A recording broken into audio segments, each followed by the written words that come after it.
এক সাহাবে এসে নবীর কাছে কাঁদতেছে, ইয়া রাসূলুল্লাহ, আমি বড় ক্ষুধার্ত অবস্থা আপনার কাছে আইছি, হুজুর যদি পারেন তাহলে আল্লাহর রাস্তায় আমাকে কিছু দান করেন।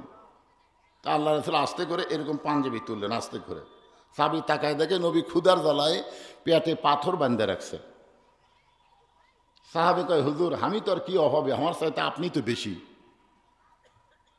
আমি আপনার কাছে কিছু সাহায্য চাই, আপনি আমাকে যা দেখালেন আপনার কাছে চাই তো আমি ভুল করছি।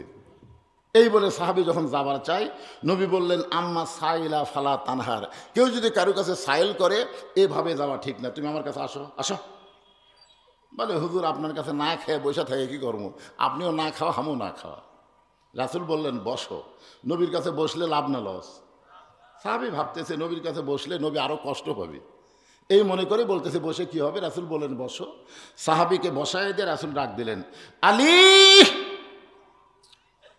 সাহাবী চিন্তা করে, নবী এমন একজনক ডাকতেছে, এর চাইতে আবার অভাবী দুনিয়াত কেউ নেই। আলী এসে বলতেছে, লব্বাইক ইয়া রাসূলুল্লাহ, আমারে ডাকলেন কেন? বলে, ডাকার কারণ এই গরিব সাহাবী আমার কাছে সাহায্য চায়। আলী বলতেছে, 2 দিন হলে না খাওয়া, আমার দিবার মতন কিছুই নাই। রাসূল বলেন, পাগলা, তোকে কি দেওয়ার জন্য আমি ডাকছি? কারণ তোর খবর আল্লাহর পরে আমি জানি। ধরে কারণ সুবহানাল্লাহ। নবী দিলে খায়, না দিলে সারা রাত না খায় ঘুমায়, তার নাম হলো হযরত আলী। রাসূল বললেন, তোকে ডাকার কারণ হলো ওসমান গনির কাছে একটা চিঠি লেখ, কারণ আমি নবী লেখপার পারি না, তুই লেখপার পারিস। সুবহানাল্লাহ কর না কেন? নবী কিন্তু লেখপার পারে না, লেখপার পারে না, এই জন্য বলতেছে তুই লেখ, ওসমান গনিকে একটা চিঠি লেখ, চিঠির মধ্যে 2000 টাকার অঙ্ক বসে দে। কয় হাজার? গরিব বলতেছে, হুজুর 2000 কি করবো, 10 টাকা হলেই চলবে। মানে সেই যুগের 2000 বুঝতেছেন আপনারা? বলতেছে, হুজুর 10 টাকা হলেই তো বহুত। আল্লাহ রাসূল বললেন, যার কাছে তোমাকে পাঠাবো সে অল্প দানে খুশি হয় না। তো হযরত আলী চিঠির মধ্যে 2000 টাকার অঙ্ক লেখে, রাসূল বলতেছে, নিচে আমার নামটা লিখে দাও। আল্লাহ রাসূল এই চিঠিখানা গরিব সাহাবীর হাতে দিয়ে বললেন, ওসমান গনির দরবারে যাও। গরিব সাহাবী ওসমান গনির দরবারে চিঠি নিয়ে এসে দেখে ওসমান গনি আর কেশিয়ারের মধ্যে ঝগড়া হচ্ছে। ওসমান গনি আর কেশিয়ারের মধ্যে। ওসমান গনি কিছুক্ষণ পরে বলতেছে, 4 আনার হিসাব দে, হিসাব ছাড়া কিন্তু আজকে তোর ছুটি নাই। কেশিয়ার কালে সমানে খাতার পাত উল্টাই, কিন্তু 4 আনা হিসাব মিলতেছে না। ওসমান গনি বলতেছে, 4 আনার হিসাব দে, না হলে তোর কিন্তু ছুটি নেই। গরিব চিন্তা করে, চিঠির মধ্যে লেখা আছে 2000, আর কেশিয়ার ধরছে কয় আনার জন্যে। এই লোক দান করবে মনে হচ্ছে না, কারণ এর মতন কিরফন মানুষ তো আমি দুনিয়াতে দেখে নাই। যেই বেটা 4 আনার জন্য কেশিয়ারকে ছাড়ে না, নবীর কাছে গিয়ে বলতেছে, ইয়া রাসূলুল্লাহ, আপনি দিবার পারেন না ঠিক আছে, কিন্তু তাই বলে এমন কিরফনের কাছে আমাকে পাঠালেন। আল্লাহ রাসূল বললেন, আবার যাও, আবার যাও, তুমি কি চিঠি তার হাতে দিছো? বলে, হুজুর যেই পরিবেশ দেখলাম চিঠি দেওয়ার সাহস পাই নাই। রাসূল বলেন, আবার যাও। নবীর কথা মতো গরিব সাহাবী আবার গিয়ে দেখে কেশিয়ারের কপাল ঘেমে টস টস করে ঘাম পড়তেছে। আর কিছুক্ষণ পরে ওসমান গনি বলতে, 4 আনার হিসাব দে, হিসাব না দিলে কিন্তু তোর ছুটি নাই। গরিব চিন্তা করে, 1-8 ঘন্টা হলে যেই ব্যক্তি 4 আনার জন্য কেশিয়ারক ছাড়ে না, ওই আমাকে 2000 দিবি। নবীর কাছে গেলে নবী আবার পাঠাবি, দরকার নেই। না খাইয়া বসা থাকা যায়, কিন্তু না খাইয়া বারবার ঘোরা যায়। আপনার বলেন তো? আমি দেখেছি আমার এলাকার এক ফকির এক দরজায় ভিক্ষা করে মাঝখানে 2 দরজা বাদ দিয়ে আর এক দরজাত গেছে। এই দৃশ্য দেখার পর আমি ফকিরকে বললাম, কে রে ভাই, এই মাঝখানে 2 বাড়ি বাদ দিলে কেন? হুজুর আপনি ভিক্ষা করেন। আমি বললাম, আমি তো করি না। তো তাহলে আপনার শুনে লাভ কি? আমি বললাম, পাগল, ও আদত কাজে লাগতে পারে, বলতো এই 2 বাড়ি বাদ দেওয়ার কারণ কি? তখন বলে, হুজুর এই 2 বাড়ি এর আগে কমপক্ষে 10 বার ভিক্ষা চাচ্ছি, প্রত্যেকবার বলেছে মাফ করো। যে বেটারা ফকিরের কাছে মাফ চাই, এরকে চাইতে বড় ফকির দুনিয়াতে নেই। আমার সময়ের দাম আছে হুজুর, আমার সময়ের দাম আছে। যে এই বাড়ি ভিক্ষা দেয় না সেই বাড়িতে আমি দাঁড়াবো কেন? এই 2 বাড়িকে আমি তালাক দিছি হুজুর। একটা ফকিরেরও সময়ের দাম আছে, আছে না নাই? আপনারা বলেন তো, না খায় বারবার ঘোরা যাবে? সাহাবী চিন্তা করে, আবার যদি নবীর কাছে যাই, নবী হয়তো আবার ওসমানের কাছে পাঠিয়ে দিবে, দরকার নাই। চিঠিখানা পকেটের মধ্যে রেখে সাহাবী যখন চলে যাচ্ছে গোপন রাস্তা দিয়া, তাকায় দেখো রাস্তার মোড়ায় হযরত আলী দাঁড়ায় আছে। সাহাবী কয়, কে রে? এই রাস্তার মাথায় আসাদুল্লাহিল গালিব, ধরে কেন সুবহানাল্লাহ। ইসলাম গালেব করার ব্যাপারে আল্লাহর সিংহ। হযরত আলী বলতে, ভাইজান অনেকক্ষণ হলে দাঁড়িয়ে আছি, এত দেরি করছো কেন? গরিব সাহাবী বলে কি জন্য দাঁড়িয়ে আছেন? বলে তোরে যে চিঠি লিখে দিলাম এই চিঠি লেখার কি হাদিয়া নাই? তোরে যে আমি চিঠি লিখে দিলাম তুই তো 2000 পালি, তা আমাকে 2 টাকা দেওয়া যাবে না? আমার জন্য ভিক্ষা করা যাবে না ভাই, কিন্তু হাদিয়া নেওয়া যায় আছে। তোকে যে চিঠি লেখা দিলাম সেই চিঠির হাদিয়া নাই। গরিব বলতেছে আপনি টাকায় দেখেন তো আমার হাতত টাকার বস্তা আছে, টাকার ব্যাগ আছে না কি আছে? বলে সেটাও তো কথা, 2000 এই দে চিঠি, এই দে এই দে। আলী বলতেছেন চিঠি ফেরত আনছো কেন? যাওনি? পর 2বার গেছি, 2বার। প্রত্যেকবারই যায় দিকে 4 আনার জন্য কেশিয়ারও ছাড়ে না। যেই বেটা 4 আনার জন্য কেশিয়ারকে ছাড়ে না, ওই 2000 দিবে। আলী বলতেছে তুমি কি মনে করো চিঠি আল্লাহ নবী লিখেছে নিজের ইচ্ছায়? মায়ান্তিকু আনিল হাওয়া ইন হুয়া ইল্লা ওয়াহয়ুহা। রাসূল যা করে নিজের ইচ্ছায় না, নবী যা করেন সব আল্লাহর ইচ্ছায়। ধরে কোন কার ইচ্ছায়? আবার যাও, আবার যাও। হযরত আলীর গরমে গরিব আবার গেছে, যা দেখে ওসমান গনি আর কেশিয়ার 2 জনে আল্লাহর শুকরিয়া আদায় করতেছে। আলহামদুলিল্লাহ আলহামদুলিল্লাহ, হিসাব মিলে গেছে। এই কারণেই শুকরিয়া আদায় করতেছে। এই 4 আনার হিসাব যদি না মিলতো তাহলে জাকাত দেওয়া অসুবিধা হয়ে যেত। জোরে করার কথা ঠিক কিনা? কারণ পাই টু পাই হিসাব করে শতকরা 2.5 টাকা জাকাত দেওয়া লাগবে। এর মধ্যে 4 আনা চলে গেছে, হয়ে গেছে, হাত আন্দাজে মারমো। হাত আন্দাজে জাকাত দেওয়া যাবে না। জাকাত হলো আল্লাহর একটা ফরজ হুকুম। জোরে করার কথা ঠিক কিনা? ফরজ, এর হিসাব আছে না নাই? হ্যাঁ, তা আল্লাহ শুকরিয়া আদায় করতেছে। এখন গরিব সাহাবী সালাম দিয়া চিঠিখানা ওসমান গনির হাতত দিছে।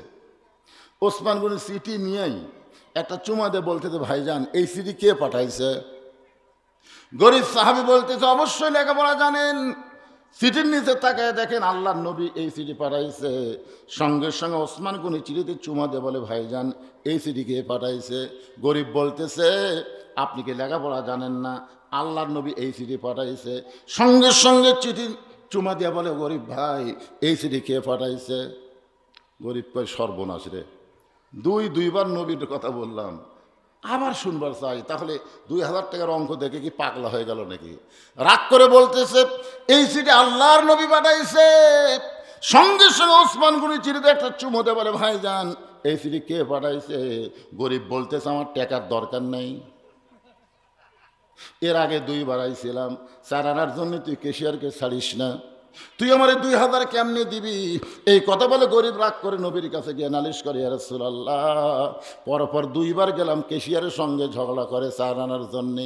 এরপরে হযরত আলীর গরমে আবার 3য়বার গেলাম, ইয়া রাসূলুল্লাহ সালাম দিয়ে আপনার চিঠি দিলাম, চিঠি খেয়ে পাঠাইছে? পরপর 3বার বললাম। এরপরও যখন শুনতে চাই আমি রাগ করে আপনার কাছে নালিশ জানালাম, নবী গো এমন কৃপণের কাছে আমারে কেন পাঠাইলেন? রাসূল বলেন সাহাবী রে আমার ওসমান তো এমন হওয়ার কথা ছিল না, আমার ওসমান তো এমন হওয়ার কথা ছিল না। এই কথা যখন নবী সাহাবীকে বলতেছে এমন সময় ওসমান 1 বস্তা টাকা নিয়ে আল্লাহর নবীর দরজায়, ওসমান চিঠির কারণে 2000 টাকা দিবা, তুমি এত টাকা নিয়ে কেন আমার দরজায় দাঁড়াইছো? ওসমান গনি বলে ইয়া রাসূলুল্লাহ প্রথম চিঠি পাওয়ার সঙ্গে সঙ্গে 2000 টাকার নিয়ত করেছি, আর মনে মনে নিয়ত করেছি যতবার আপনার পবিত্র নাম আমার কাছে বলবে প্রত্যেকবার 2000 করে টাকার অঙ্ক বাড়ায় দেব। এ পর্যন্ত আমার ভাই 3বার আপনার নাম বলেছে, 3বার নাম বলার কারণে 6000, আর চিঠির কারণে 2000, এই 8000 টাকার বস্তা নিয়ে আপনার সামনে হাজির। আপনার পবিত্র হাত দিয়া আমার গরিব ভাইকে আপনি দান করে দেন। আল্লাহ নবীও কান্দে, সাহাবীও কান্দে, গরিব সাহাবীও কান্দে, নবীও কান্দে। নবী বলেন আল্লাহ যে ওসমান আমার নামকে এত ভালোবাসে, নাম শোনার সঙ্গে সঙ্গে 2000 টাকার অঙ্ক বাড়ায় দেয়, আমি গরিব নবী ওসমানকে কি দেব? রাসূল আল্লাহ বলেন নবী গো আপনি এমন করে কাঁদবেন না, যে আপনাকে ভালোবেসে আপনার নামের চুমা খাইয়ে 2000 টাকার অঙ্ক বাড়ায় দেয়, আপনি কিছু দিবার না পারলে কি হবে? আমি আল্লাহ তাআলা আমার গানি ডিগ্রি ওসমানকে দিয়া দিলাম। লিল্লাহে তাকবীর।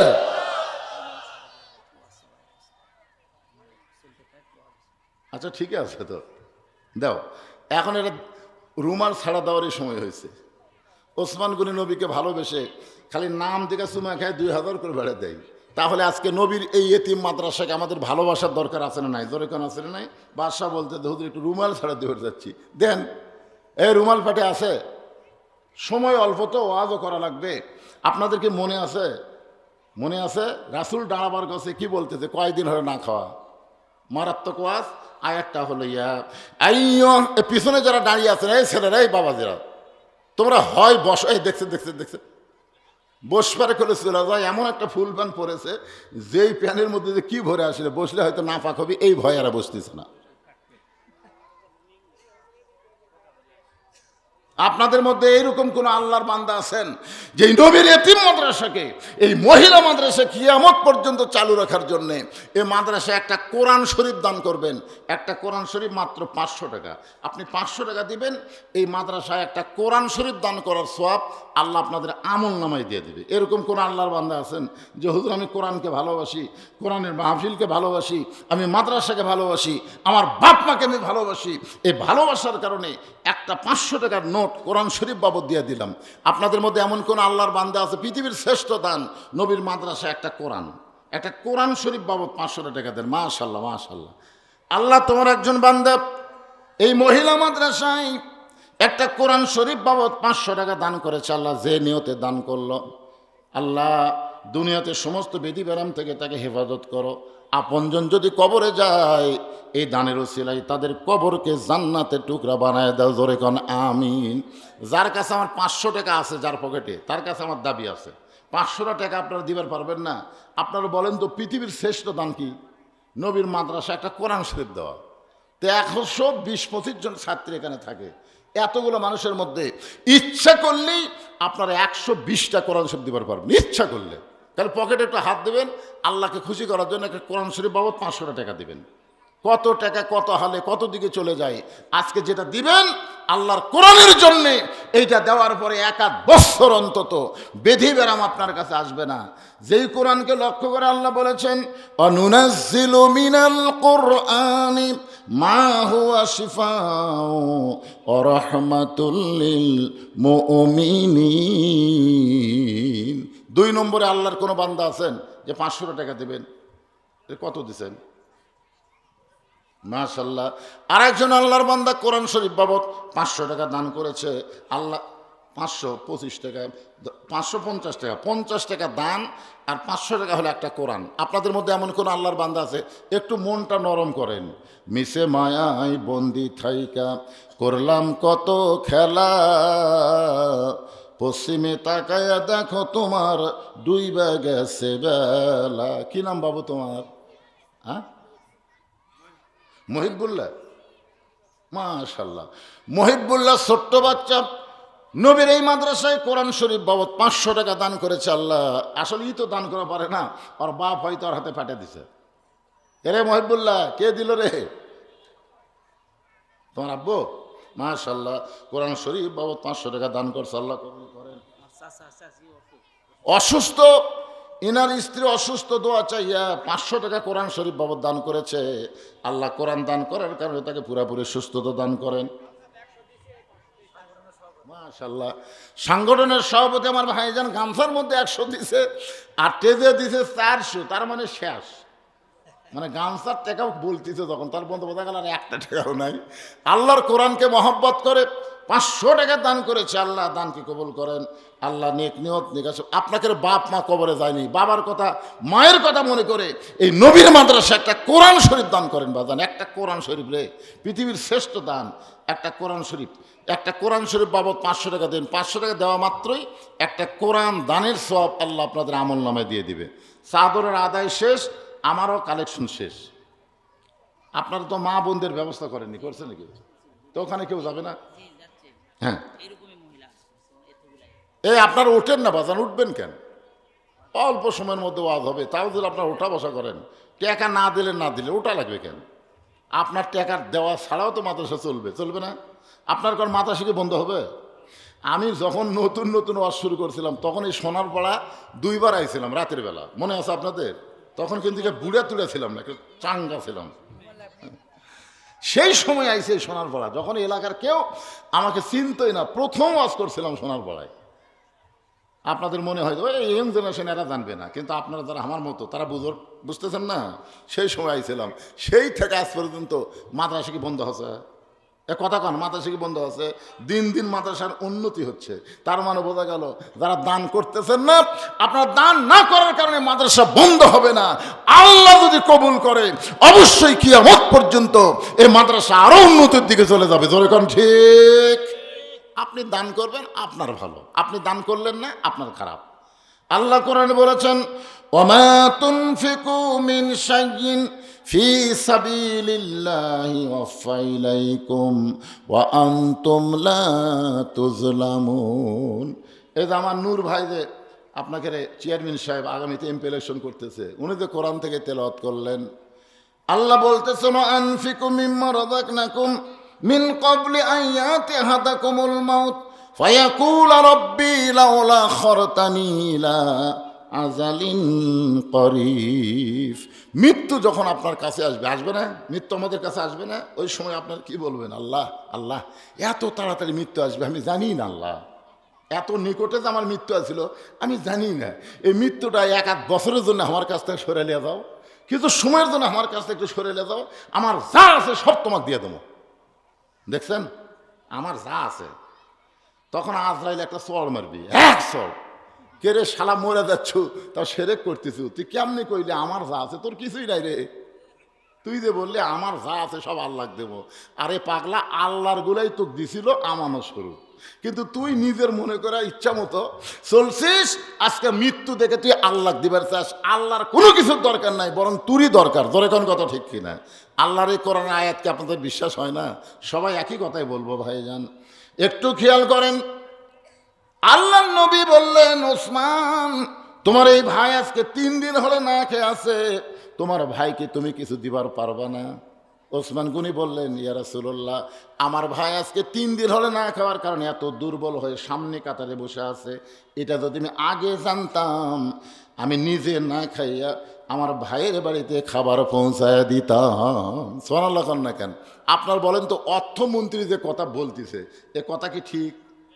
যে আমার ভাই আজকে কয়দিন হলে না খেয়ে আছে, এদের সামনে কাতার যে উঠা পারতেছে না, এই যে 3 দিন হলে না খেয়ে আছে, এটা যদি আমি আগে জানতাম তাহলে আমি নিজে না খাইয়া আমার ভাইয়ের বাড়িতে পৌঁছায় দিতাম।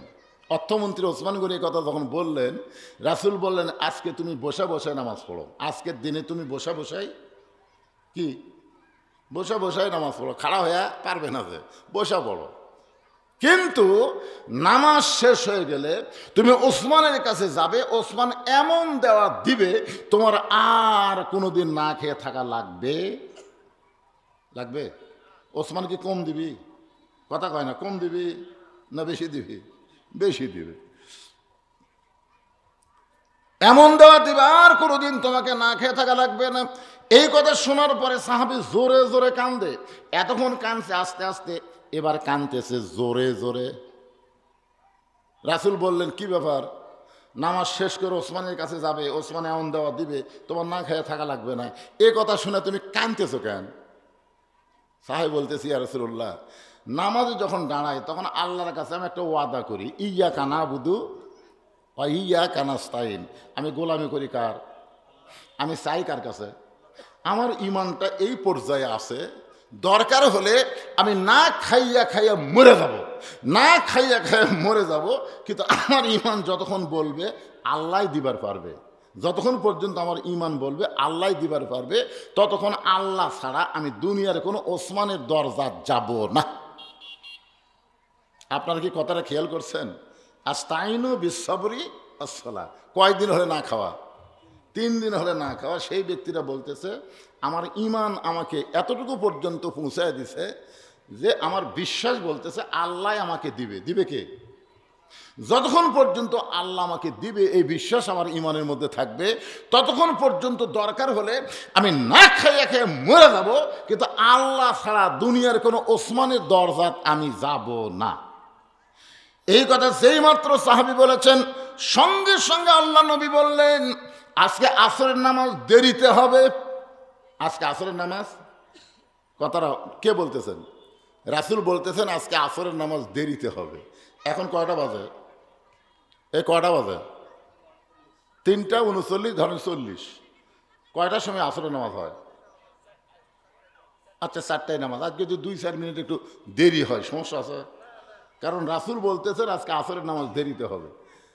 ইমাম ইচ্ছা মতো নামাজ, ইচ্ছা মতো, ইমামের ইচ্ছা মতো সময়ের মধ্যেই, সময় ছাড়া না, সময়ের মধ্যেই 2-4 মিনিট আগেও হতে পারে পরেও হতে পারে। ইমাম জুমার দিন ইমাম সাহেব একটা গুরুত্বপূর্ণ বয়ান শুরু করছে, হয়তো আপনারা জানেন 1:15 খুতবা হচ্ছে, 1:15 খুতবা দেওয়া লাগবে, কিন্তু ইমাম একটা গুরুত্বপূর্ণ আলোচনা করতেছে, আলোচনায় একটু 5 মিনিট একটু ভেটে গেছে, 1:20 বাজছে, ইতিমধ্যে একজন এসে হুজুর কি কি বল, ব্যবসা বাণিজ্য করেন, আর কারো দোয়ার দরকার নেই। মাশাআল্লাহ, প্রথমে বলছে ব্যবসা বাণিজ্য, আসলে ব্যবসা বাণিজ্যের মধ্যে বরকত দান করুক, সকলে বলে আমিন। তারপরে যে ব্যাপারে দোয়া চাইছে সকলের ব্যাপারে হকে আল্লাহ দোয়া কবুল করুক, সকলে বলে আল্লাহুম্মা আমিন। খুব গুরুত্বপূর্ণ কথা ভাইজান, একটু মনোযোগ দিয়ে শোনেন, মন অন্যদিকে দিয়েন না। তো ইমাম সাহেব একটু কথা বলতে বলতে 5 মিনিট চলে গেছে, যায় না এরকম গরম, হুজুর ঘড়ির দিকে তাকায় নামাজ পড়াবেন, ঘড়ির দিকে দেখবেন না, সময়ের জ্ঞান নাই। ওরে বাবা, আপনি খোঁজলে দেখেন তো, যেই ব্যক্তি বলেছে হুজুর ঘড়ির দিকে তাকায় সময়ের জ্ঞান নাই, ওই কিন্তু সবার শেষে মসজিদ যাচ্ছে, ওই কিন্তু আগে আসে নাই। জুমার দিনে মসজিদে কখন আসা লাগবে অনেক মুসল্লি এটাও জানে না, অনেক মুসল্লি জানে না জুমার দিনে মসজিদে কখন আসতে হবে। জুমার দিনে মসজিদে আসা হলো ফরজ কখন, জুমার নামাজ তো ওয়াজিব কারিবুল ফরজ, কিন্তু জুমার দিনে মসজিদে আসা কখন ফরজ? আল্লাহ কোরআনে বলেছেন ইজানু দিয়ালিস সালাতি মিয়াউমিল জুমআ ফাসাউ ইলা যিকরিল্লাহ। মসজিদে যখন আজান হবে জুমার দিনে, আজান দেওয়ার সঙ্গে সঙ্গেই ফাসাও মানে কি হাঁটাও না দৌড়াও না, মাঝখানে তোমাকে অতি তাড়াতাড়ি মসজিদে আসতে হবে, হুকুমকার। কিন্তু পরে আসা ওর সময়ের জ্ঞান, যে সময় আসা লাগবে সে সময় আসে নাই, পরে এসে হুজুর ইমাম মানে কি তোমার কর্মচারী না, ইমাম মানে হলো তোমার নেতা। যেই বেটা ইমামকে হুমকি দেয়, ইমামকে গরম দেখায়, ওই বেটার নামাজ ওই ইমামের পিছনে হবে না। কারণ ইমামের পিছনে যখন আপনি দাঁড়াবেন তখন আপনি কি বলবেন, একতে দায়িত্ব বিহাজাল ইমাম, এই ইমামকে আমি অনুসরণ করি, এই ইমামকে আপনি অনুসরণ করেন। ইমাম আল্লাহর দল করে, আপনি কার দল করেন? এই কথা কর না কেন, ইমাম কার দল করে? তাহলে আপনি যে বললেন এই ইমামকে আমি অনুসরণ করি, খালি অনুসরণ মসজিদের মধ্যে করলে হবে না, সমাজের মধ্যেও ইমামকে অনুসরণ করা লাগবে। জোরে কোন ঠিক কিনা? আজকে আমরা মসজিদের মধ্যেই করবার চাই না ভাই রে, মসজিদের মধ্যেই করতে চাই না, সমাজের মধ্যে কখন করব? মসজিদের মধ্যে ইমামকে অনুসরণ করবেন, ইমাম যেই দল করে আপনি মুসল্লি হয়ে সেই দল করবেন। ইমাম করে আল্লাহর দল, মুসল্লি করে শয়তান দল। আপনি যত ইমামের পাশে নামাজ পড়েন একটা নামাজ আপনার কবুল হবে না। ইমাম যেই দল করবে আল্লাহর দল আপনাকেও করা লাগবে। ধরে কোন ঠিক কি না? আল্লাহ রাসূল বললেন আজকে আসরের নামাজ দেরিতে হবে, আজকে আসরের নামাজ দেরিতে হবে। এই কথা বলার পরে নবী আমার আস্তে আস্তে ওই দুর্বল সাহাবীর দিকে রওনা দিবেন, যেই সাহাবী বসে আছে সামনে কাতারে। নবী মেহরাব ছেড়ে ওই দুর্বল সাহাবীর দিকে যখন রওনা দিচ্ছেন, এমন সময় হযরত ওমর আল্লাহ নবী জুব্বা ধরলেন, ইয়া রাসূলুল্লাহ আপনি কোথায় যাবেন? হুজুর আপনার জুতার পরশে আল্লাহর আরশ ধন্য হয়ে যায়, আপনার জুতার পরশে আল্লাহর আরশ ধন্য হয়ে যায়, আপনি দুর্বল সাহাবীর কাছে যাবেন কেন? আপনি হুকুম দেন, আমরা দুর্বল সাহাবীকে আপনার সামনে হাজির করে দিব। সুবহানাল্লাহ কর না কেন? মানে সাহাবী কোথায় আছে? নবী আছে মেহরাবে, আর সাহাবী আছে সামনে কাতারে। ওই যে এই ছোট্ট না মসজিদ, না তো মসজিদ নবীকে ছোট মসজিদ, 1,00,000 সাহাবী নবীর পিছনে নামাজ পড়ে, চিন্তা করে দেখেন। এই জন্য নবী কি করতেছেন, মেহরাব থেকে ওই দুর্বল সাহাবীর দিকে যাওয়ার জন্য কেবল পাও তুলেছেন, আর ওমর ফারুক নবীর জুব্বা ধরে বলতেছে হুজুর আপনি যাবেন কেন? আপনি কেন যাবেন? আপনার জুতার ভরসা আল্লাহর আরশ ধন্য হয়ে যায়, আপনি খালি হুকুম দেন, আপনি খালি হুকুম দেন, ওয়াক আমরা ধরে আপনার কাছে আনতেছি। সঙ্গে সঙ্গে রাসূল বলে ওমর তোমার 2 চোখ দিয়ে যেই দুর্বল সাহাবীকে দেখতেছো এই 2টা চোখ বন্ধ করে দাও। তোমার 2 চোখ দিয়ে যে দুর্বল সাহাবী দেখতেছো এই 2টা চক্ষু বন্ধ করে দাও। আল্লাহ নবীর কথা মতো হযরত ওমর দুই চক্ষু বন্ধ করেছে, সঙ্গে সঙ্গে নবী বলেন, ওমর ইয়ানজুরু বিনুরিল্লাহ, দুই চোখ দিয়ে না, এবার অন্তরের চক্ষু দিয়া তাকায় দেখো। ওমর ফারুক অন্তরের চক্ষু দিয়া ওই দুর্বল সাহাবীর দিকে যেই মাত্র তাকাইছে, হযরত ওমরের দেহ থরথর করে কাঁপতেছে। এক সময় হযরত ওমর থরথর করে কাঁপতে কাঁপতে মসজিদ নববীর মধ্যে পড়ে যায়। প্রত্যেক সাহাবী ওমরকে তোলার জন্য অস্থির হয়ে গেছে, সবাই ওমরকে পড়ে যাও, ওমরকে তোলার জন্য যখন ব্যস্ত, রাসূল বললেন, ওমরকে তোমরা কেউ স্পর্শ করো না, এক সময় ওমর নিজেই উঠবে। সাহাবীরা বললেন, এ রাসূলুল্লাহ, ওই দুর্বল সাহাবীর দিকে ওমর ফারুক নজর দেওয়ার পরে এরকম থরথর করে কাঁপতে কাঁপতে কেন পড়ে গেল? রাসূল বললেন, এটা আমি বলবো না, এটা তোমরা ওমরের মুখেই শুনে নিও। জোরে কোন সুবহানাল্লাহ। ওমর ফারুক চোখ বন্ধ করে অন্তরের চক্ষু দিয়া দুর্বল সাহাবীর দিকে কি দেখলো, যেটা দেখার পরে থরথর করে ওমর পড়ে গেল। সাহাবীরা বললেন, হুজুর ওমর কেন পড়ে গেল? রাসূল বলেন, আমি বলবো না, এটা ওমরের কাছ থেকেই তোমরা শুনে নিও। আচ্ছা বলেন, ওমর কি বলেছে আমাদের শোনার দরকার আছে না নাই? কথা বলেন, শোনার দরকার আছে না নাই? ভাইজান, আজকের আলোচনা হলো আস্তাইনু বিসসবরি ওয়াস সালাহ, ধৈর্য আর নামাজ, এই দুইটার মাধ্যমে চাইতে হবে কার কাছে, এইটা নিয়েই কথা বলতেছিলাম। কিন্তু এখানে যে 5 জনকে বোরকা দেওয়া হবে এই মুহূর্তে, তখন সামনে কয়েকজন লোক আপনারা বসেছিলেন, এখন বসে আছে, আবার অনেকে দাঁড়িয়েও আছেন। এই সময় মাদ্রাসার প্রসারের জন্যে যে 5 জন মেয়ে বোরকা পাবে তাদের অভিভাবককে এখানে আসার জন্য অনুরোধ করা হচ্ছে।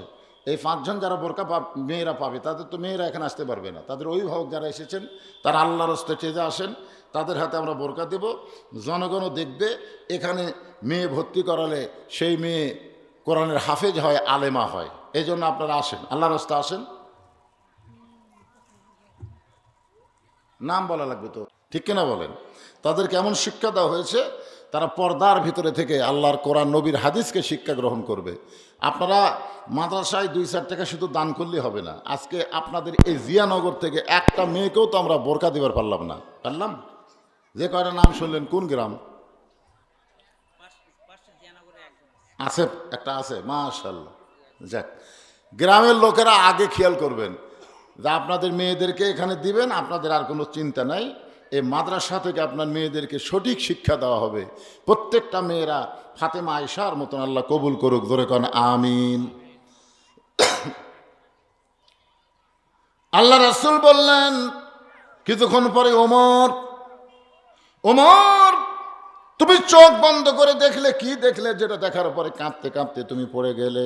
ওমর ফারুক বলে, ইয়া রাসূলুল্লাহ, আপনি যখন বললেন ওমর দুর্বল দুর্বল সাহাবীর দিকে তুমি 2 চোখে দেখো না, অন্তরের চক্ষু দিয়ে দেখো। আমি 2 চোখ বন্ধ করার সঙ্গে সঙ্গে ইয়ানজুরু বিনুরিল্লাহ, আল্লাহ বলেছেন, আল্লাহ রাসূল বলেছেন, ইত্তাকু ফিরাসাতাল মুমিনিনা ফাইন্নাহু ইয়ানজুরু বিনুরিল্লাহ। এই 2টা চক্ষু যখন বন্ধ হবে, তোমরা মনে করো না ওই ব্যক্তি অন্ধ হবে। 2 চক্ষু যখন বন্ধ হবে, তখন মনে করো না সে অন্ধ হবে। আপনার 2 চক্ষু বন্ধ করছেন কোন দিন? আপনাদের কি মনে হয় 2 চক্ষু বন্ধ হলে দেখা যায় না? কি দেখা যায়? আমার এক বন্ধু বগুড়া রহমাননগর একটা বাড়ি করছে, মাঝে মধ্যে আমাকে মোবাইল করে বলে, দোস্ত তুমি তো বড় বক্তা হয়ে গেছো, আমি একটা বাসা করছি, তুমি একদিন এসে একটু দোয়া করে দিও। তা আমি ওর বারবার বলার কারণে একবার গেলাম, যাই দেখলাম বাসা তো দূরের কথা, যে একটা গেট বানাচ্ছে, গেট সোনালি রঙের একটা গেট বানাচ্ছে, গেট দেখে আমি আশ্চর্য। আমি বললাম, দোস্ত এই বাড়ি কি তাহলে তোর? ওই বারবার খালি আমাকে, শিক্ষিত মানুষের একটা কথা হলো। আমি বললাম, কি দোস্ত, এটা বাড়ি, তোমাকে আমি দোয়ার জন্য আনছি দোস্ত, আর তুমি এসে আমাকে ডিমোশন দিলে, এটা বাড়ি। তাই বললাম, দোস্ত তাহলে এটা কি? বলে, এটা বাসা, গ্রামের হয় বাড়ি, আর কোটি কোটি টাকাতে খরচ করছি, এটা বাড়ি। আসলে বাড়ি বললে মানুষ মনে করে ডিমোশন, আর বাসা বললে প্রমোশন। তা আমি বললাম, দোস্ত তোমার এই বাসা দেখে আমার একটা কথা মনে পড়তেছে। বলে, কি কথা? বলে, আব্দুল আলিম একটা গান গাইছে, এপারে তোর বসত বাড়ি, ওই পারে তোর বাসা, ভব দরিয়ায় পাড়ি দিতে কেমনে করলি আশা, এপারে তোর বসত বাড়ি, ওই পারে তোর বাসা। আপনার বলুন তো, আব্দুল আলিম আজকে 50 বছর আগে একটা গান গাইছে, এই গানের মধ্যে দিয়ে কি বোঝাচ্ছে?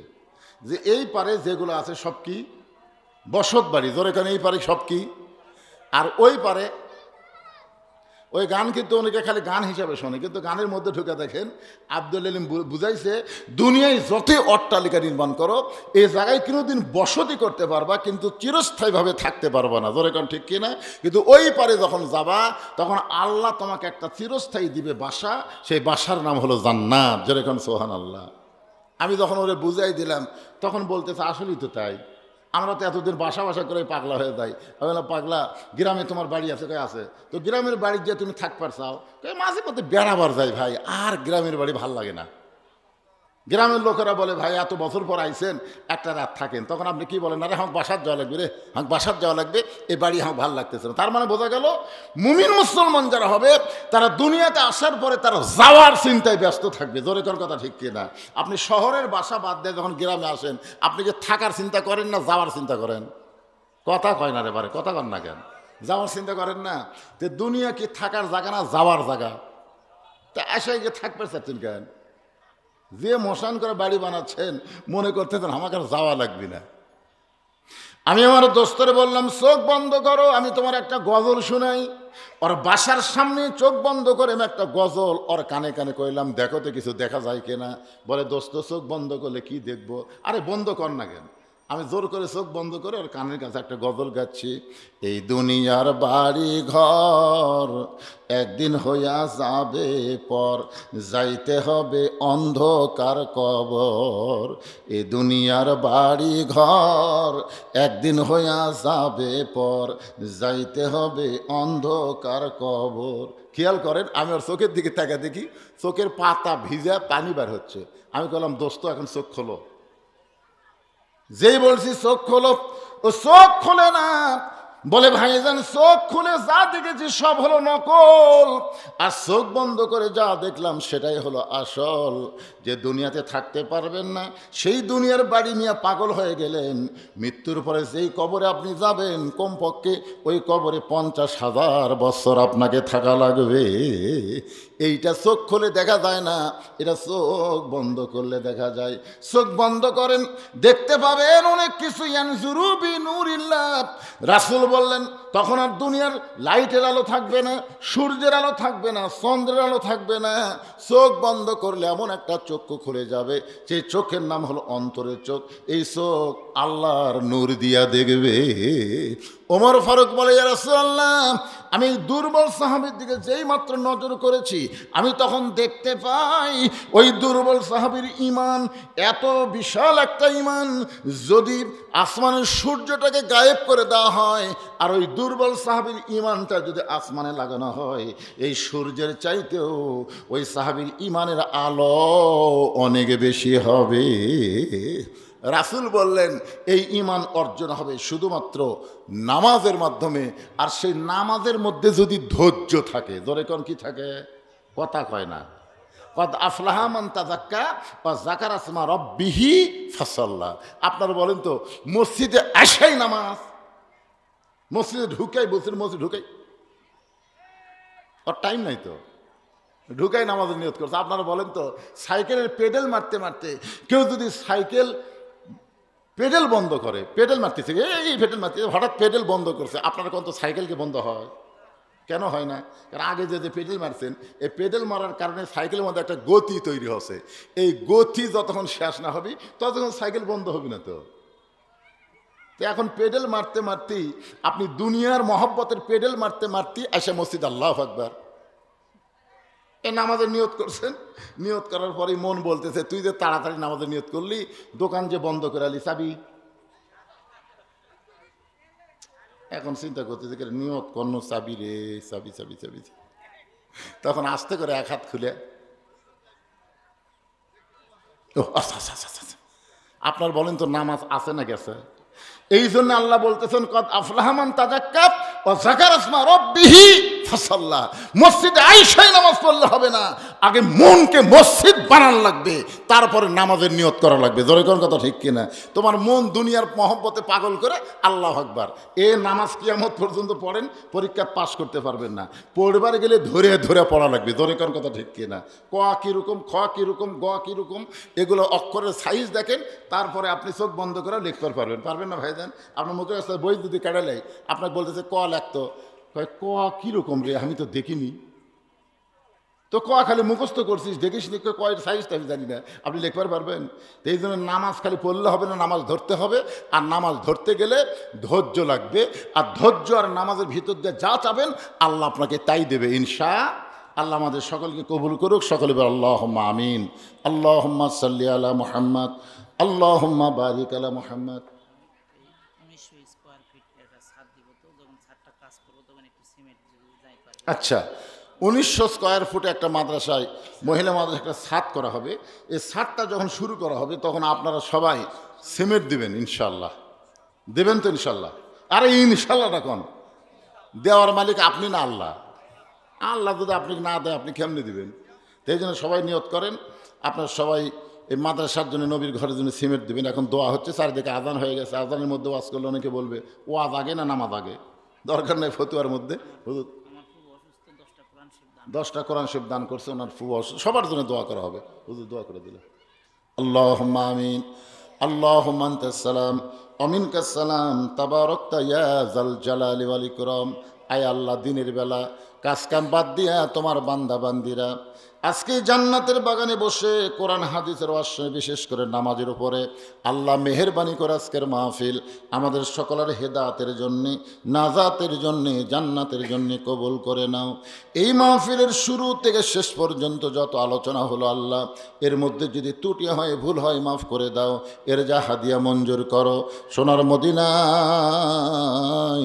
নবী পাকের রওজা মোবারকে আল্লাহ কবুল করে নাও।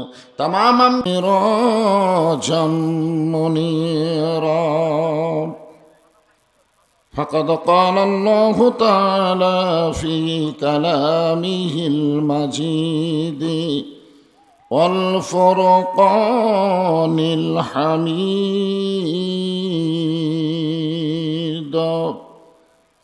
জবান খুলে সকলে পড়েন আউযু বিল্লাহি মিনাশ শাইতানির রাজিম।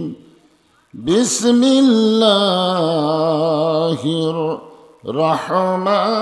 রহমানির রহিম। ইয়া আইয়ুহাল্লাযীনা আমানুস্তাঈনু বিস-সাবরি ওয়াস-সালাহ ইন্নাল্লাহা মা'আস-সাবিরিন।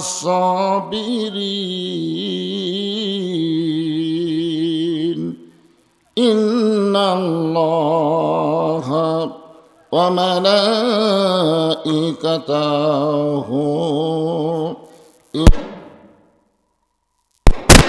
আলান নবী ইয়া আইয়ুহাল্লাযীনা আমানু সাল্লু আলাইহি ওয়া সাল্লিমু তাসলিমা।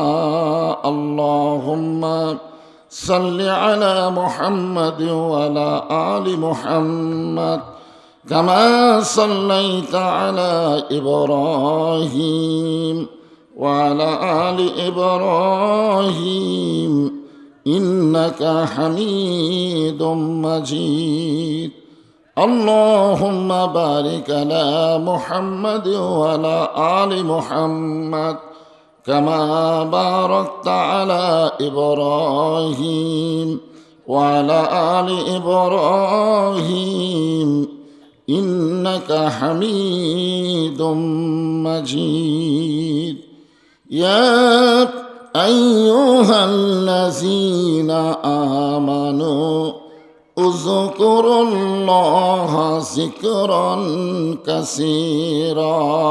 লা ইলাহা ইল্লাল্লাহ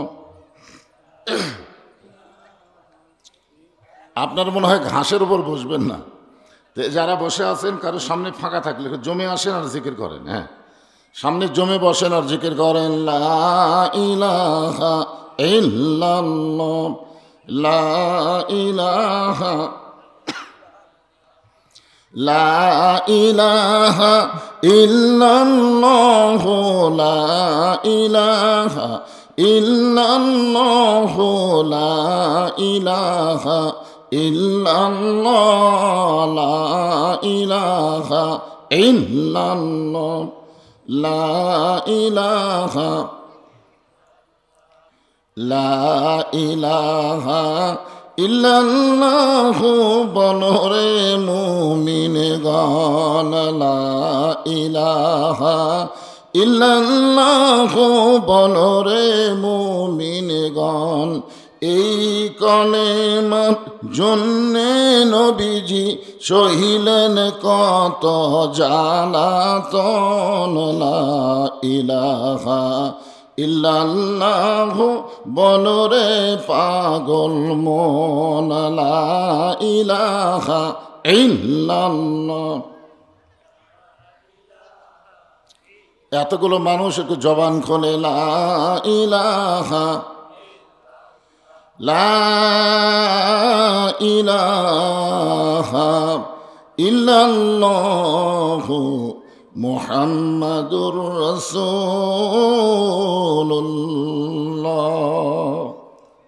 রাসূলের মহব্বতে সকলে বলি সাল্লাল্লাহু আলাইহি ওয়াসাল্লাম। জিয়ানগর সোনারপাড়া হাফিজিয়া আবাসিক মহিলা মাদ্রাসা কমিটি কর্তৃক আয়োজিত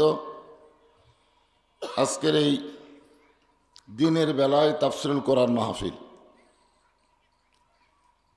এই সময়ে দিনের বেলা মাহফিল করাতে আপনার দুটা ভুল হয়েছে। একটা হলো অত্যন্ত কাজ কামের সময়, ঠিক কিনা বলেন? আমরা বক্তারা কিন্তু জানি না কোন এলাকায় কোন সময় কাজ লাগে, আমরা জানি না তো। কারণ আমার বাড়ি যে এলাকায়, ওই এলাকায় ধান কাটাই শুরু হয়নি। আর একটা কাজ ভুল করছেন, আজকে হাটের দিন। হ্যাঁ, তো তাহলে হাটের দিনে মাহফিল হয়? মানুষ হাট বাজার বাদ দিয়ে কয়জনের ইমান এত শক্ত?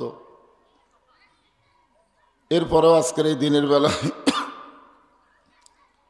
তাফসিরুল কোরআন মাহফিল আল্লাহ তাআলা যিনাকে সম্মানিত সভাপতির আসনে কবুল করেছেন, আলহাজ আবু সালেহ কারি মোহাম্মদ সিকান্দার আলী সাহেব, যিনি মাদ্রাসার কমিটিরও সম্মানিত সভাপতি।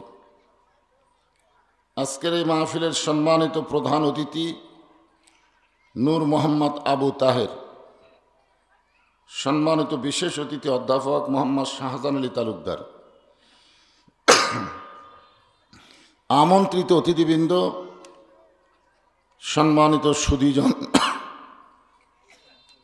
আজকের এই মাহফিলের অন্যতম আকর্ষণ মুফতি মাওলানা মোহাম্মদ আল আমিন সাহেব, যিনি জোহরের আগে এবং জোহরের পরে আপনাদের সামনে আলোচনা করলেন।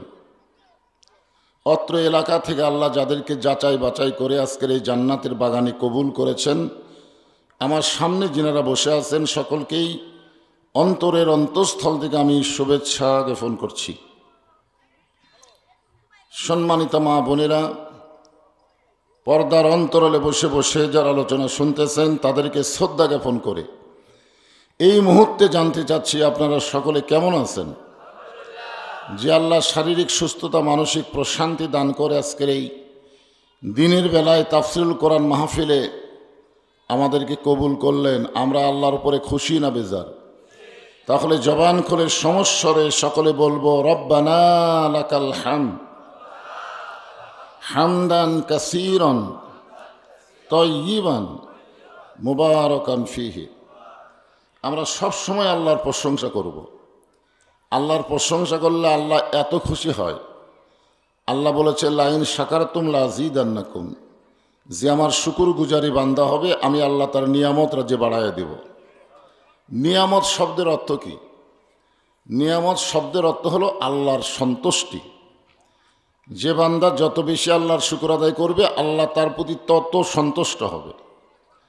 এই জন্য আমরা সবসময় শুকর আদায় করব কার? আল্লাহর। বিশেষ করে আল্লাহ আমাদেরকে 3 দিক দিয়ে শ্রেষ্ঠ করেছেন। এক দিক দিয়ে আমরা মুসলমানের ঘরে জন্ম নিয়েছি, 2 দিক দিয়ে আমরা বিশ্বনবীর উম্মত হয়েছি, আর 3 নম্বর হেদায়েত স্বরূপ নির্ভেজাল একটা কিতাব আমরা পেয়েছি। বলেন সুবহানাল্লাহ। যেই কোরআন থেকে আপনার আলোচনা শুনবেন, এই কোরআনের মধ্যে কোনো সন্দেহ নাই, সংশয় নাই, ভেজাল নাই। আছে? এই কোরআন শুধু আমাদের শোনার জন্য, আমরা শুনবো, বক্তারা বলবে আর আমরা শুনবো, এই জন্যই কিন্তু আল্লাহ কোরআন দেয়নি। আল্লাহ কোরআন দিয়েছেন কি হিসাবে? ব্যবস্থা হিসাবে, জীবন ব্যবস্থার চলনসই একটি কিতাব। যেই কিতাবের প্রথমে আল্লাহ বলেছেন জালিকাল কিতাবুল লা রাইবা ফি হুদাল লিল মুত্তাকিন। হুদা শব্দের অর্থ হলো জীবন ব্যবস্থা। সবার জন্য নয়, কেবলমাত্র যারা মুত্তাকি তাদের জন্যই এই কোরআন হেদায়েত স্বরূপ আল্লাহ দিয়েছেন, যার ভিতরে কোনো সন্দেহ, জোরে বলা লাগবে, সন্দেহ আছে?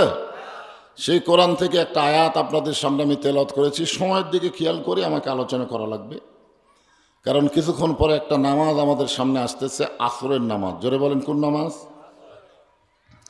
এখানে আল্লাহ বলতেছেন ইয়া আইয়ুহাল্লাযীনা আমানু, যারা আমাকে বিশ্বাস স্থাপন করেছ।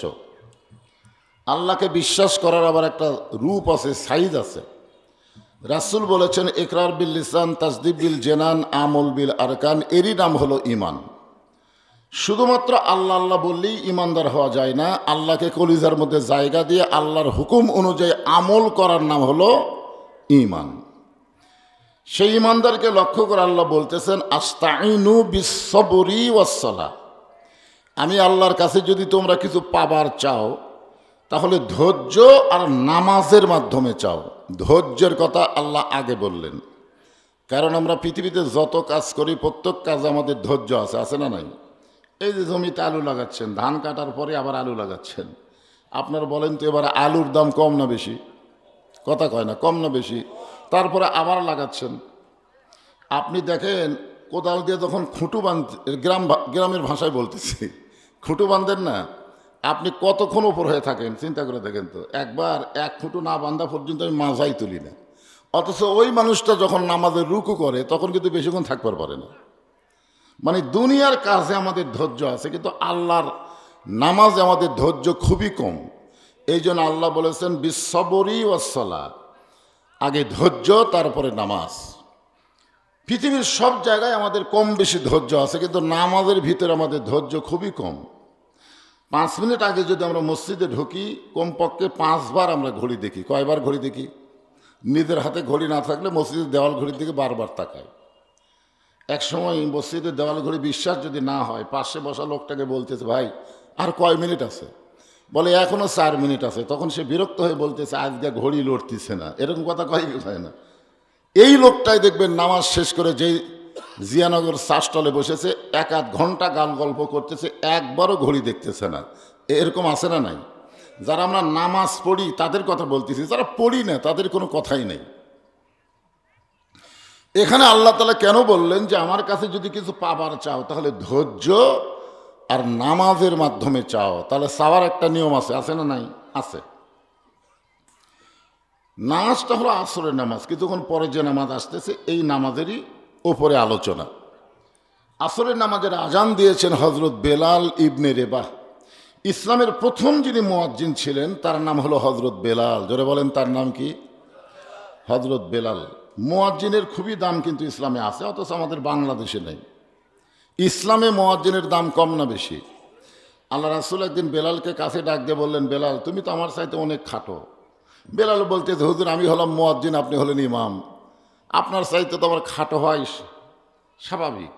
রাসূল বললেন বেলাল দুনিয়াতে তুমি ইমামের চাইতে খাটো হলেও হাসরের ময়দানে আল্লাহ তাআলা তোমাকে ইমামের চাইতে অনেক বড় করে দিবে। আল্লাহ তোমার মাথাকে উপরে রাখবে, শুধু মাথা উপরে রাখবে না, আল্লাহ একটা নূরের টুপি তোমার মাথায় পরায় দিবে। এখন বলেন ইসলামে মুয়াজ্জিনের সম্মান আছে না নাই? কিন্তু আমাদের বাংলাদেশে আজান দিয়া খায়। ধরে কোন কি দিয়া খায়? আজান দিয়া খায়। এর আবার কি সম্মান? হজরত বেলালকে এই মুয়াজ্জিন বানানোর পিছনে কিন্তু একটা বিশাল ইতিহাস আছে। কেন হজরত বেলাল ইসলামের জন্য যে ত্যাগ স্বীকার করেছে, সেই ত্যাগ স্বীকার করার কারণেই আল্লাহর পক্ষ থেকে বেলালকে মুয়াজ্জিনের দায়িত্ব দেওয়া হয়েছে। জোরে কোন সুবহানাল্লাহ।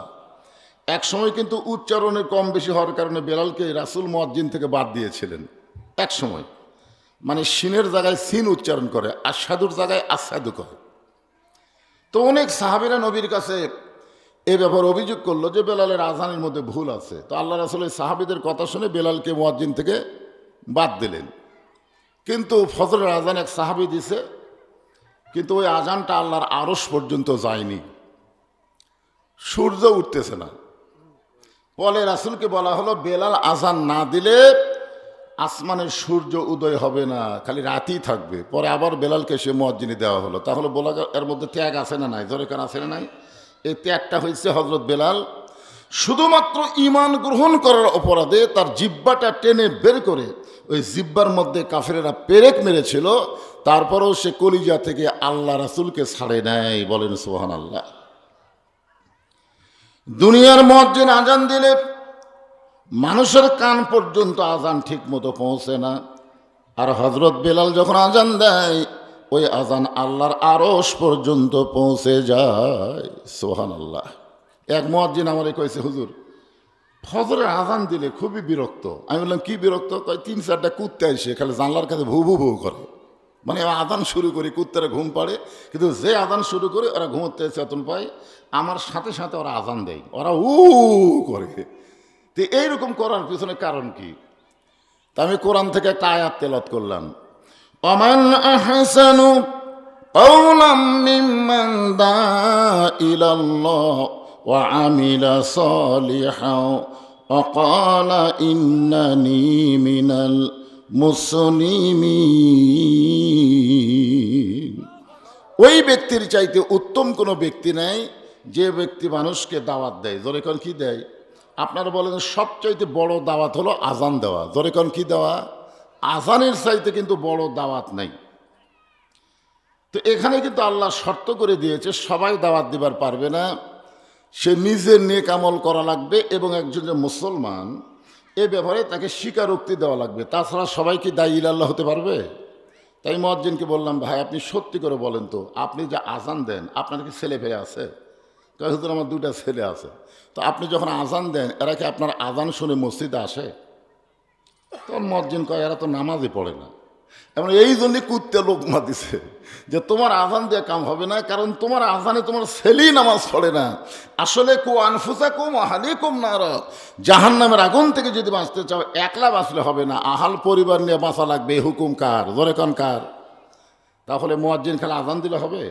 এই জন্য বলতেছেন ও আমিলা সালিহান, নেক আমল করার মধ্যে একটা প্রধান কাজ হলো অন্তত আহাল পরিবারকে দাওয়াত দেওয়া। জোরে কোন কথা ঠিক কিনা?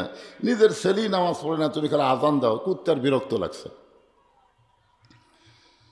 হযরত বেলাল আসরের নামাজের আজান দিলেন। আজান শোনার পরে প্রত্যেকটা মুসলমান মসজিদের দিকে রওনা দিলেন। 5 ওয়াক্ত নামাজের মধ্যে সালাতুল আসর হচ্ছেন সালাতুল ওস্তাহ, মানে আসরের আগে 2 ওয়াক্ত, আসরের পরে 2 ওয়াক্ত, 5 ওয়াক্ত নামাজ না। এই জন্য আসরের নামাজকে বলা হয় মধ্যবর্তী নামাজ, অত্যন্ত গুরুত্বপূর্ণ নামাজ। রাসূল বলেছেন আসরের নামাজকে যদি নিজের ইচ্ছায় সুন্দরভাবে আদায় করে বাকি 4 ওয়াক্ত নামাজের জামিন আল্লাহ নিজেই নিয়ে নেয়। জোরে কোন সুবহানাল্লাহ। আমাদের কিন্তু দেখবেন কাজে কামে হাট বাজারে এই আসরের নামাজটা কিন্তু বেশি মিস হবার চাই, আবার চাই কি হয় না, খুব গুরুত্ব দিয়ে আসরের নামাজ আদায় করা লাগবে। তো চারিদিক থেকে সাহাবীরা মসজিদের মধ্যে ঢুকলেন। মসজিদের মধ্যে ঢুকে আপনারা বলেন তো কোন কাতারের ফজিলত বেশি? সামনে কাতার। সামনে কাতারের ফজিলত কম না বেশি? সবাই কি সামনে কাতারে ঢুকবার চায়? এখানে আল্লাহ বলতেছেন বিসসবরি ওয়াস সালাহ, ধৈর্য আর নামাজ। অনেক মুসল্লি দেখবেন আজান দেওয়ার পরপরই মসজিদের কাছে আসে, কিন্তু ভিতরে ঢোকে না। যদি বলা হয় ভিতরে ঢোকো, কয় না পরে পরে পরে পরে। ও সবার শেষ কাতারে থাকতে চায়, কারণ শেষ কাতারে থাকলে তাড়াতাড়ি বাইরে হওয়া যায়। যায় কি যায় না? কিন্তু সামনে কাতারে যদি আপনি থাকেন মন চাইলেও কিন্তু তাড়াতাড়ি বের হওয়ার পারতেছেন না। এই জন্য একটা ধৈর্যের দরকার আছে না নাই? জোরে কান আছে না নাই? মসজিদের মধ্যে যখন আপনি ঢুকলেন, আপনি যে একটা দোয়া পড়লেন, খুব খেয়াল করে শোনেন, সময়ের দিকে খেয়াল করে, গুরুত্বপূর্ণ কথা। মসজিদের মধ্যে যখন আপনি ঢুকলেন, কোন পায়ে ঢুকলেন? ডান পায়ে খালি ঢুকলেন না, একটা দোয়াও পড়লেন? আল্লাহুম্মা আফতাহলি আবওয়াবা রহমাতিক। আপনি যদি দোয়াটার বাংলা অর্থ বুঝতে পারতেন তাহলে মসজিদের মধ্যে আপনি ছটফট করতেন না, কারণ মসজিদ হচ্ছে রহমতের ঘর, অবারিত রহমত আল্লাহ বর্ষণ করে। জোরে কোন সুবহানাল্লাহ। এই জন্যই তো দরজা দিয়ে ঢুকতে আমরা রহমতের দোয়া বলতেছি। তো হজরত বেলাল আজান দিয়েছে, আজানের পরে আকামত আছে না নাই? জোরে কোন আছে না নাই? আকামত কখন দেয়? আকামত দেয় মানে জামাত যখন শুরু হবে। জামাত যখন শুরু হবে তখন আজানের মতোই দেয়, খালি দুটো একই শব্দ দুইবার বেশি কয়। সেই শব্দ কি আপনারা শোনেন না? কি শব্দ? কদ কামাতিস সালাহ, কদ কামাতিস সালাহ। হযরত বেলাল যখন আকামত দেওয়া শুরু করেছেন, প্রত্যেকটা সাহাবী দাঁড়িয়ে যাচ্ছে, কিন্তু সামনে কাতারের ডান সাইডে একটা সাহাবী তখনও বসে আছে। প্রত্যেকটা সাহাবী দাঁড়িয়ে যাচ্ছে। আকামত দিলে কি বসে থাকা যাবে? দাঁড়ান লাগবে। সবাই দাঁড়িয়ে যাচ্ছে, কিন্তু একটা সাহাবী দাঁড়াচ্ছে না, তাও আবার প্রথম কাতারের ডান সাইডে বসে আছে। আল্লাহ রাসূল বললেন, কুমু লিল্লাহি কানিতিন। নবীর কথা না, কথা কার? আল্লাহর। কিন্তু নবী তার জবান দিয়ে বলতেছেন, কুমু লিল্লাহি কানিতিন, দাঁড়াও। কুম এটা হচ্ছে আদেশসূচক শব্দ, দাঁড়াও। লিল্লাহি কার জন্যে? আল্লাহর জন্যে। কানিতিন মানে আনুগত্যের সাথে দাঁড়াও। নামাজের ভিতরে বাহিরে কয় ফরজ? 13 ফরজ। জোরে বলেন কয় ফরজ? তার মধ্যে একটা ফরজ হলো দাঁড়িয়ে নামাজ পড়া। অনেক লোক কিন্তু হেঁটাই মসজিদে আসে, দেখবেন হেঁটাই মসজিদে আসে, আসার পরে সিয়ারত বসে। এরকম লোক আছে না নাই? তো যেই নামাজ দাঁড়িয়ে পড়া ফরজ, আর তুমি হেঁটে এসে সিয়ারত বসলে, আল্লাহর এই কোরআনের আয়াত কি সে মান্য করতেছে? আল্লাহ বলতেছেন দাঁড়াও, লিল্লাহি কানিতিন, আনুগত্য নিয়ে দাঁড়াও। আপনারা বলেন তো সিয়ারত বসে থাকা আনুগত্য বেশি হয় না কম হয়? হয়তো লোকটা বলবে, হুজুর আমি অসুস্থ হওয়ার কারণে আমি দাঁড়াবার পারি না, আমি রুকু সেজদা ঠিক মতো করবার পারি না। আপনারা বলেন তো ইসলাম কি অসুস্থ ব্যক্তিদের জন্য কঠিন করেছে না ছাড় দিয়েছে? ছাড় দিয়েছে। ইসলাম বলেছে দাঁড়াবার পারো না, বসে নামাজ পড়ো। বসে যদি না পারো শুয়ে নামাজ পড়ো। শুয়েও যদি কষ্ট হয় ইশারা দিয়ে নামাজ পড়ো, তাও নামাজ পড়ো, বাদ দেওয়া যাবে না। এখন বলেন তো ইসলাম কি বলেছে? দাঁড়াবার না পারলে কি করা লাগবে? বসা লাগবে। কাঠ বসা লাগবে, সিয়ারত মাটিতে। যদি বসপারও না পারেন তো শুয়ে পড়েন। শুয়ে থাকাও যদি অসুবিধা হয় ইশারার দ্বারা আপনি পড়েন, কিন্তু শুধুমাত্র দাঁড়াবার যতদিন পারবেন ততদিন আপনি জামাতে নামাজ পড়বেন। যখন থেকে দাঁড়াবার পারবেন না, লা ইউকাল্লিফুল্লাহু নাফসান ইল্লা উসআহা, আপনাকে আর জামাতে নামাজ পড়া লাগবে না। আপনি যেখানেই নামাজ পড়বেন সেখানে আল্লাহ আপনাকে সওয়াব দিবে। সুবহানাল্লাহ, জোরে কর না কেন? অনেকে মনে করে এই অসুস্থ অবস্থায় জামাতে যাওয়া লাগবে। আপনি জামাতে যাওয়ার কারণে প্রত্যেকটা মুসল্লি 27 গুণ সওয়াব থেকে বঞ্চিত হচ্ছে। জোরে কোন কথা ঠিক কিনা? মসজিদে যে নামাজ পড়লে 27 গুণ সওয়াব হবে, এটা কি একলা না জামাতে? তো জামাতে নামাজ পড়বার গেলে কাতার সোজা করা লাগবে না বেঁকাতেরা? তো কাতার সোজা করবার গেলে পায়ের গোড়ালির সঙ্গে গোড়ালি মিল করা লাগবে না? তাহলে যেই ব্যক্তি সিয়ারত বসছে আর পায়ের গোড়াকুটি আপনার গোড়াকুটি মিল তো হচ্ছেই না, বরং সিয়ারওয়ালার জন্য আপনারা 27 গুণ সওয়াব থেকে বঞ্চিত হচ্ছেন।